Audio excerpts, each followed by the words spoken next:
Morning, everyone. Good morning. From the very beginning of this Congress, House Democrats have made clear that we will work with anyone in this town who's interested in making life better for the American people. House Democrats believe that America is too expensive. We're committed to lowering housing costs, child care costs, grocery costs, insurance costs, and utility costs. There are far too many people in the United States of America who are struggling to live paycheck to paycheck. That should not happen in the wealthiest country in the history of the world. Republicans and Donald Trump spent all of last year promising to lower the high cost of living. They haven't done a damn thing to do it. Not a single thing. Trump promised that costs in America would go down on day one. Costs aren't going down, they're going up. Inflation is on the way up. Our credit rating as a country has been downgraded. The bond markets are having an adverse reaction to Trump's presidency. The Trump tariffs are going to increase costs on everyday Americans by thousands of dollars a year. Donald Trump and House Republicans are crashing the American economy and are driving us toward a recession. Yet House Republicans, later on this afternoon, are going to put forward a reckless rescissions package that's going to undermine America's national security, hurt our ability to protect the American people in terms of their health, their safety, and their well-being, including by going after a George W. Bush bipartisan initiative that has saved thousands, actually, hundreds of thousands, actually, millions of lives across the world by combating the HIV and AIDS crisis. And yet Republicans want to rip billions of dollars away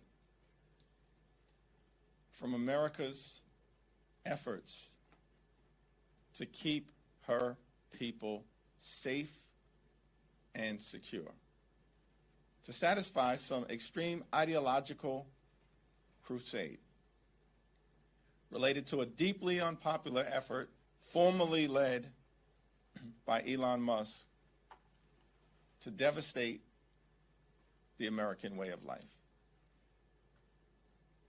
And in all likelihood, every single House Republican, despite the claims that there's some anxiety, will cave to Donald Trump and vote for the reckless Republican rescissions package. House Republicans aren't interested in functioning like a separate and co-equal branch of government and holding the Trump administration accountable for its extremism. House Republicans will continue to behave like nothing more than a reckless rubber stamp for Donald Trump's extreme agenda, just like they did yesterday, and they'll do the same thing today in voting to cut programs that are important when it comes to protecting the health, the safety, the national security, and the economic well-being of the American people. Questions? Leader Jeffries, does uniting against this rescissions package possibly risk handing Republicans an easy optics win in terms of presenting themselves as the fiscally responsible party? The last thing that Republicans are at this moment in time, or have ever been over the last few decades, is fiscally responsible. The one big, ugly bill that Republicans are trying to jam down the throats of the American people will detonate the deficit by more than $3 trillion and add trillions of dollars to our national debt, which is already out of control because of reckless Republican spending during the first Trump administration. Approximately 25% or so of our nation's debt in this country, a debt that is out of control, that we need to do something about, approximately 25% of our nation's debt was accumulated during Donald Trump's first 4 years in office, which relate in many ways to the original GOP tax scam, where they set in motion tax cuts that disproportionately benefited the wealthy, the well-off, and the well-connected, and borrowed more than $2 trillion, adding to our debt to benefit their billionaire donors. It's extraordinary. There is not a single Republican in this town that can credibly argue they are the party of fiscal responsibility. And in fact, that was one of the reasons why Elon Musk called the one big ugly bill a disgusting abomination, because it will set in motion the possibility that America is on an unsustainable path toward bankruptcy. That's trillions of dollars. And Republicans won't have any ability to convince anyone about the reality being different. Mr. Leader, good morning. What do you make of Congress, Republicans in Congress, just approving this spending back in March with the CR, and the toing and froing a couple months later want to cut out some of that, the conceivable inconsistency of that, approving that to keep the government open and then changing policy just a couple months later? It's not shocking to me, because at the end of the day, Republicans have consistently been lying to the American people about trying to build an affordable economy, about stability in the federal government, about meeting the needs of the American people. And then, after jamming a partisan bill through the House of Representatives, turn around and are doing the bidding of this extreme administration by cutting billions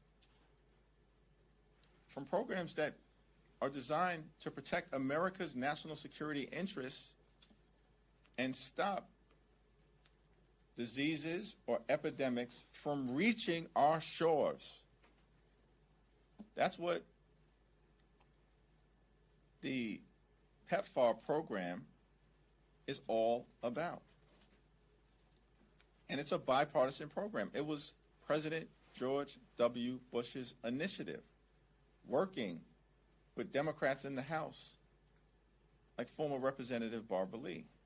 These are exactly the type of things that we should be embracing, not running away from. But Republicans have been extreme in their approach and deeply ideological.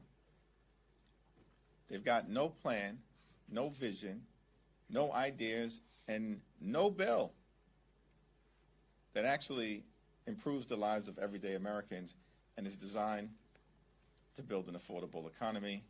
And this legislation is just the latest example of Republicans trying to jam their extreme right-wing ideology down the throats of the American people, which will hurt everyday Americans. And it's all ultimately in service of rewarding their billionaire donors. The United Nations nuclear watchdog has officially declared Iran in breach of its non-proliferation obligations. Do you believe it has crossed a red line that would warrant a military response? Have not had a security briefing on this issue, so before I can address it with any degree of certainty, I'll need to have that secure briefing. Thank you, Mr. Leader. You called the Republicans' budget bill a tax scam, and it includes provisions like no tax on tips and overtime, and it also increases the child tax credit. What are your thoughts on provisions like that? Republicans actually have decreased the child tax credit from the enhanced and expanded child tax credit that was enacted into law as part of the American Rescue Plan. The reason why the enhanced and expanded tax credit no longer exists is because Republicans killed it. So they can't claim any credit for anything as it relates to the child tax credit in this bill. Now, we have repeatedly said to our Republican colleagues that there are a wide variety of areas where we can make life better using the tax code for everyday Americans that we as Democrats support, including no taxes on tips, where we have a far more comprehensive bill than the expiring provisions that are in the GOP tax scam. That's one of the reasons why the GOP tax scam is such a fraud. The provisions in the GOP tax scam that benefit billionaires and wealthy corporations are permanent. And any modest relief that Republicans are providing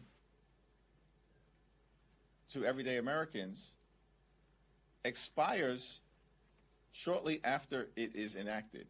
And understand something, that all Republicans are doing with respect to tax rates is to keep the tax rates currently where they are right now. That's not putting additional dollars in the pockets of most Americans. So once again, they're over-promising and they're going to under-deliver. Just like Donald Trump and Republicans did all last year. The core promise that Donald Trump made to the American people is that I'm going to lower your costs on day one. That didn't happen. We're months into the administration. Costs aren't going down. They are going up. The Trump tariffs is actually raising costs by thousands of dollars a year and making life more expensive. So there's a reason why the GOP tax scam right now is deeply unpopular. Not a single public opinion survey has been released that shows the one big ugly bill with a favorable approval rating. Not a single public approval survey. It's underwater across the board, including, in some instances, with Republican-leaning voters and definitively with independents. The American people know that Republicans are trying to scam them. And the more they know, the worse it gets. This one big, ugly bill is the largest tax cut for billionaires in American history. At the same time, that it's the largest cut to health care in American history. More than 16 million Americans will lose health care as a result of this bill. Tens of millions more will pay higher premiums, co-pays, and deductibles. It's the largest cut to nutritional assistance in American history, more than $300 billion cut from the Supplemental Nutritional Assistance Program, meaning Republicans are literally snatching food from the mouths of children, veterans, and seniors. Why? To pay for massive tax breaks for their billionaire donors. The more the American people learn about the one big, ugly Republican bill, the more unpopular it becomes. Thank you. Looking long-term at the appropriations process, are you concerned at all about where that stands and the ability to pass an appropriations bill by the next fiscal year? Donald Trump and House Republicans have a decision to make. Do they want to work in a common-sense, bipartisan way to find common ground, or are they going to try to jam an ideological right-wing bill down the throats of the American people in a partisan fashion? If they choose the latter approach, we're going to have challenges in September. Thank you, Mr. Leader. When the reconciliation bill was under consideration in the House, Democrats had days of actions, weeks of actions, shadow hearings, just like you said, a more and more environment. Now that the bill is under consideration in the Senate, next week while you all are on recess, will there be any activities with Senate Democrats? What will you be up to as you continue to make the case against this bill for the American people? Next week, we're going to have a Save Our Hospitals Week of Action. And that will be all across the country, and we'll do it in partnership with advocacy organizations, healthcare professionals, doctors, nurses, social workers, technicians, and most importantly, everyday Americans whose health will be devastated by the GOP tax scam if this one big ugly bill ever becomes the law. Hospitals will close if Republicans are successful in passing the GOP tax scam. hospitals in rural America will close. That is incredibly disturbing. Lives will be lost. Hospitals in urban America, in suburban America, exurban America, small town America, and the heartland of America will close. That has an impact on everyone, not simply people who get their health care through Medicaid. That's bad enough that you're ripping health care away from millions of people. But as a result of the GOP tax scam and the fact that hospitals are being targeted, that's not just our view as Democrats. Hospitals have been on the Hill saying it to all of us over the last few weeks, last few months. And so next week, while we're out on the district work period, collectively, I think you're going to see hundreds of different events that will take place as part of our effort to save our hospitals in the United States of America. It's been reported that Texas Republicans are going to meet with the White House today to talk about redistricting. How are House Democrats prepared to respond to a mid-cycle redistricting in Texas? It's very interesting. 2 points here. One, despite all of the talk that Republicans won some massive mandate in November of 2024, this majority that House Republicans have right now is the narrowest that any party has had since 1931 during the Great Depression. They have the narrowest majority that any party has had in the House of Representatives since 1931, almost 100 years ago. And when Republicans in the House are at full strength, they're at 220. When Democrats are at full strength, we're at 215. That means it's a 3-vote difference between House Democrats and House Republicans. Now, North Carolina is a 50-50 state. And prior to the extreme mid-decade redistricting that Republicans engaged in so they could rig the majority for themselves, the North Carolina delegation, as recently as January 2nd of this year, was 7 Democrats and 7 Republicans. That was the North Carolina delegation in Congress. That makes sense. It's a 50-50 state. Donald Trump won the state. So did every single Democrat running statewide, including the governor, the lieutenant governor, the attorney general, and in the state Supreme Court race. 50-50 state. It had a 50-50 delegation, 7 Democrats, 7 Republicans, as recently as January 2nd of this year. But what happened? Republicans engaged in mid-decade redistricting. They stole 3 Democratic seats that we held. Kathy Manning, Jeff Jackson, Wiley Nickel, and they made them safe Republican districts. So now the Republican delegation to North Carolina is 10 Republicans, and on the Democratic side, there's 4. The Republicans wouldn't even be in the majority right now if it were not for extreme partisan mid-decade redistricting in North Carolina. They stole 3 seats, meaning they hijacked the majority, not by earning it, through extreme partisan gerrymandering. So it was always a joke that Republicans were championing the dawn of a new era that was somehow validated by the American people across all levels of government. It was not. It was not. When Donald Trump won in 2016,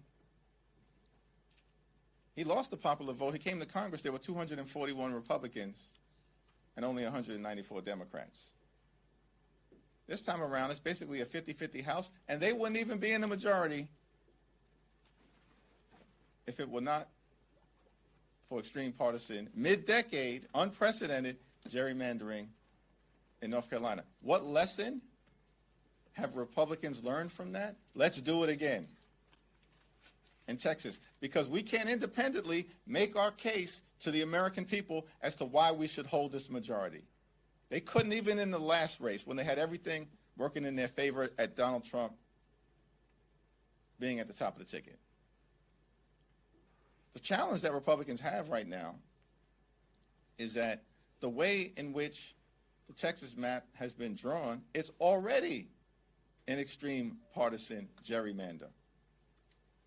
And so if you make any changes to that map, which quite frankly there are several Democrats who have looked at it who perhaps may welcome changes, they're going to endanger at least 4 to 6 Republican incumbents who are serving in the Congress right now, are in safe Republican districts, and will likely be put into competitive districts that Democrats can win, particularly in a midterm election with Donald Trump in the White House. Be careful what you wish for.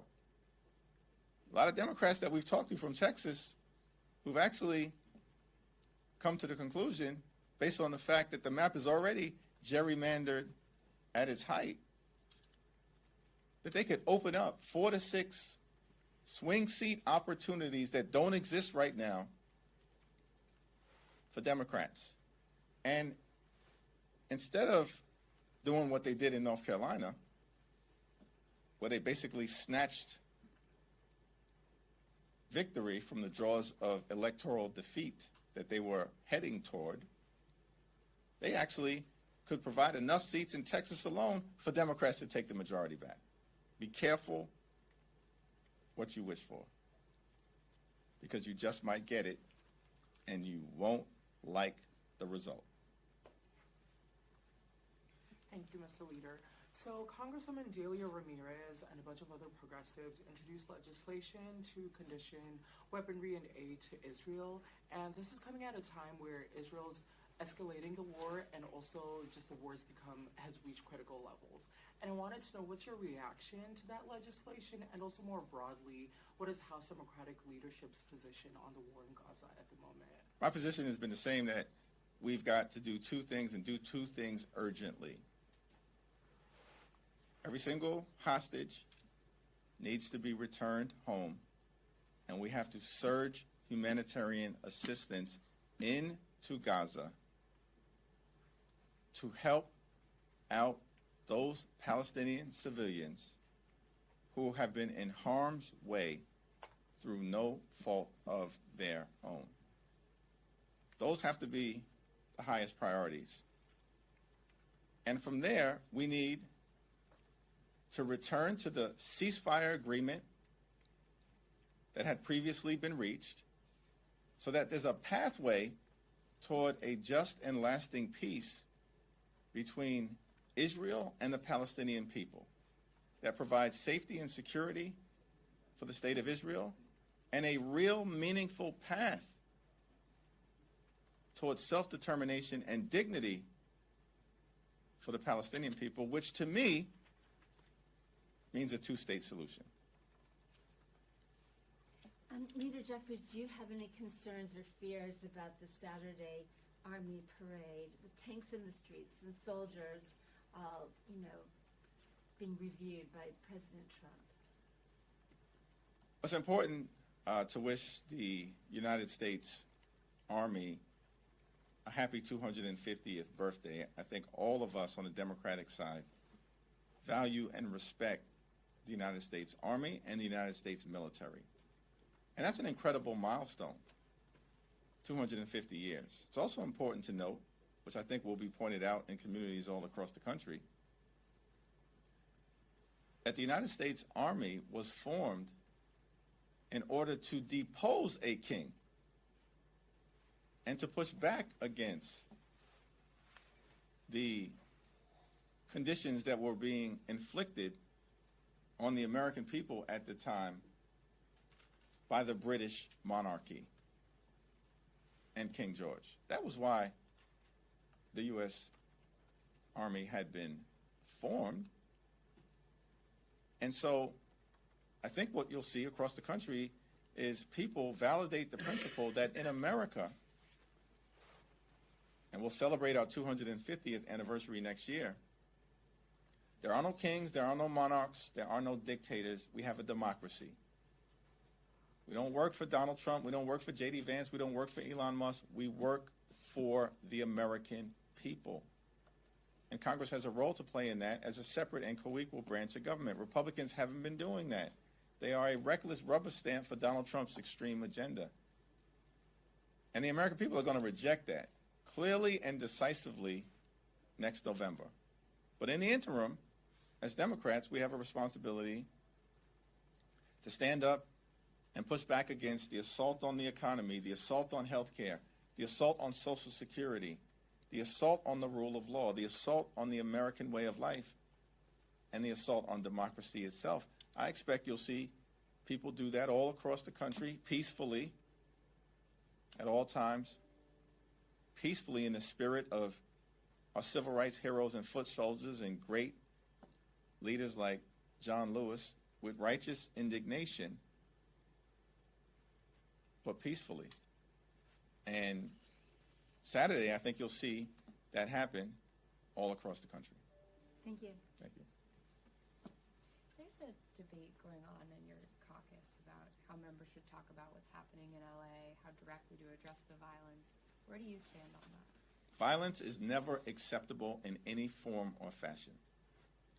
Any single individual that assaults police officers, that destroys property or breaks the law should be held accountable by law enforcement authorities at the local or state level. The American people have a clear right to peacefully assemble, to petition the government to address grievances that may exist from a policy standpoint. That's part of our culture, peaceful protest. And that's what we'll continue to urge people to do across the nation as appropriate. But as Governor Newsom and Mayor Bass have consistently made clear, violence will not be tolerated. And it should not be tolerated ever.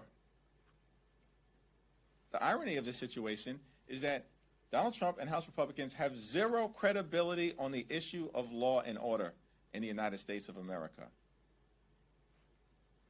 They should not be taken seriously at all on the issue of law and order and on the issue of backing the blue.